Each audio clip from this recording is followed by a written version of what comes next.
2017, it was a pivotal year in my life. I was quitting my full-time job as a consultant, and I was going into the toy store business. Not only was I developing a store, I also had a line of plush dolls that I was creating, which actually is right there. I didn't plan that, I swear. And in addition to that, I wanted to get certified in Lego Serious Play. It was something that was really important to me over the years. Just coming from the business side of things, I really wanted to merge my love of toys and play with like an already existing methodology that I could then use to help transform teams, transform companies, whatever it may be, especially individuals. The last project I worked on was 2 years ago now. This is still the flight tag from that luggage. So what I wanted to do today was actually walk you through what I use and some of my favorite shapes and bricks for Lego Serious Play workshops. But don't worry, I don't have just one, I have 2 suitcases full. So we've got a lot to look through in a very short period of time. So without further ado, let's just start with this. I do have 2 space ones, by the way, and it really bothers me that I don't use both of them for Legos. The other one was used for puppets at one point when I performed with puppets. We'll fix it at some point. But I'm wondering if I have anything even in these pockets. I know I used to. No, nothing there. This was the first one that I used. Uh-oh, there's like spider eggs or something on there. Oh, let's see if there's anything in here. Nope, nothing in here either. So that was disappointing, but let's go ahead and open it up and take a look inside. Alrighty. So again, this hasn't been open in a few years, so it might take me a few years to actually be able to describe what's in it. First of all, this opens the other way that I thought. Let's see. Oh, that works. That works for me. And there's my cat. So right out the gate, there's a lot of different organizational things I have from the official Lego company. When I first started, I did not use official Lego stuff. I think I had these containers, but that was about it. I got this book bag and some other things once they went on sale. But it's always just fun when you're in that environment for people to be surrounded by things that say Lego, knowing like it's like part of official Lego mastery almost. And everybody who is in the workshop at some point thinks that you build these like beautiful, huge Lego things. And I'm like, girl, I build things and make metaphors. So this container here are a bunch of connectors. So people can use them throughout if they want to, but the main thing that we do is after we build the individual models, when we come together and build like a big system on like one big tray, we connect the different models with these. So I typically don't bring these out until towards the end of the workshop. Here are some of the itty bitty plates, little 6x6s that those little models I talk about typically are built on. I have a bunch of white. There are some black ones in there that are a little bit bigger. But again, I try to keep these separate from some of the initial builds, just so it's easier to find them for when you need them. All right. This behemoth, don't remember what I put in here. I'm not gonna lie, it's been a while. But let's go ahead and look at it as well. All right, so this one, okay, so these are just general Lego pieces. You can see, if you have not done Lego Serious Play, a big part of it is merging Duplo with just the normal Legos. And you can already see some of my favorite like special design bricks. Here's a slide, anything that we can use to really help facilitate a conversation. Here's a cow from a Duplo set. You can also see, boom, one of our connectors is out of its home, but we'll let that go.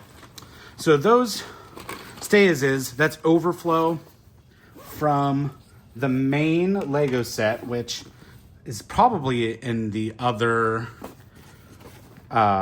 suitcase at this point. Here is yet another of just overflow. You can see there's some wheels in here. I've got a fan. Typical Lego Serious play sets, which you can get on the Lego website. They run anywhere from like $700, I think, around that, maybe 500 for one. Here's a little treasure chest. Oh, there's something in it. What did we win? A bow and arrow. So, oh, sharks. See, there's all kinds of stuff like this that you need in your set for people to build metaphors and also convey certain, parts of their stories and the ways that they want to talk about things. But at the end of the day, you can use a yellow brick. Yellow brick's a flower. You can use a yellow flower, and a yellow flower is a flower. Again, this is grass, and this can also be grass, right? You don't necessarily absolutely need those special bricks, but it just makes it more fun. So this is another miscellaneous one. Here's a ladder. People love the ladders, especially when we're talking about growing and corporate ladders and things such as that. Oh, here's a cute monkey, little dome. All right, so all three of these are just miscellaneous. But as I was saying about the Lego Serious Play kits, they're available on their website. I got one off of eBay for like $100.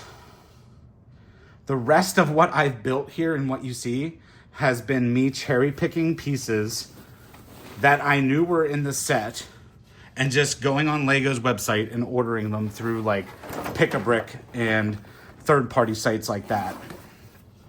So whether that's ethical or not, that's how I did what I did.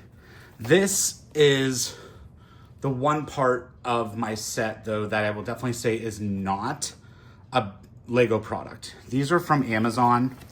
And these plates, I just really like them because there's like 50 different colors. And I use these whenever we're building initial grids.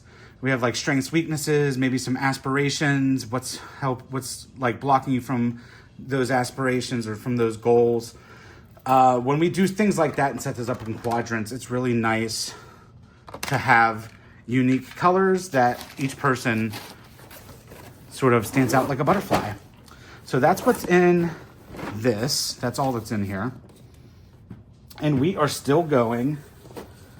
I have this little guy. It's not being utilized. These are trays that come with the Lego Serious Play kit. So this is part of the one I got off eBay. I put these out during the sessions. I put some pieces in there that I have in the bags, just so people understand, like, hey, you can stay organized, but you can also have fun and play. The one thing that I am very picky about are like my people and their accessories. So you see in this is like a toolbox craft kit. I use this to keep all of my people sort of in line. You can see there's some connectors in here, but there's mostly like a lot of legs. There's a lot of bodies, a lot of arms. There's some Duplos, lots of accessories. But I just think it's nice to have one place to have all of that so that when you're building, it's something that's just, you know where to go to and you don't have to like worry about it. And then these are the large plates typically used when you're combining all of those little white 6x6s. You're just finding the relations between them and then also connecting them.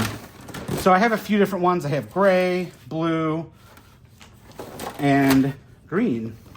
So this is the first suitcase. Let's put this stuff back in. And let's take a look at what's in the second suitcase. Oh my God, this one is such a mess. So part of my sessions, I do tweak the Lego Serious Play format a bit where I include a lot of design thinking exercises or just activities to help document what we're doing while also reflecting and thinking about how it impacts an individual or a team.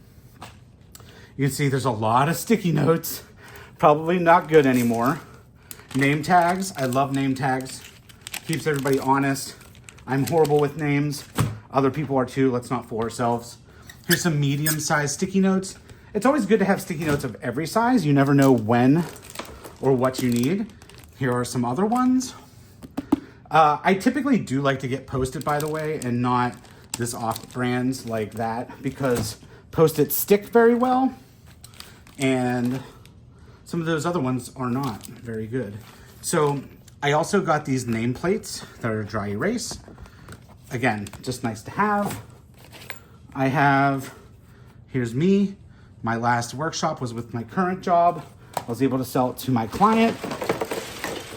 And there are just a bunch of markers, bunch of stuff in here. Woo! This Mambo Jumbo behemoth is the majority of the Legos. So I actually really like this container, but you can see how it can get unruly. But boom, you just open it up on a big table and let people go to town.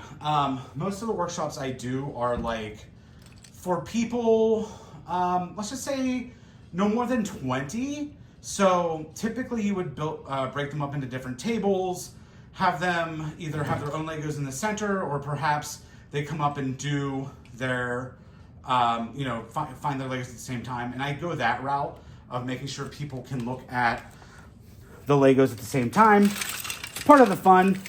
Here's some mountains, some boats, some tigers. So you can see how I really over-index on some of those really fun pieces, but those are not without some of your classic ones. So I have a cat that is coming over here, so you'll see him in a few minutes. There's a lot of good things in here, and like I said, that's primarily what I have when it comes to my LEGO Serious Play setup. Thank you guys for walking through my LEGO Serious Play stuff with me. If you want to hear any more about LEGO Serious Play, if you want to hear about one-on-one LEGO Serious Play, what that could look like, definitely let me know. I'll probably do a follow-up video at some time with a lot more information. But, until then, leave me some comments. Let's talk about this stuff. I think it is very important to have toys as part of the work culture. And when you have LEGO Serious Play and similar systems in place, you get real results. So, subscribe if you haven't, like if you like it. Talk to you guys later.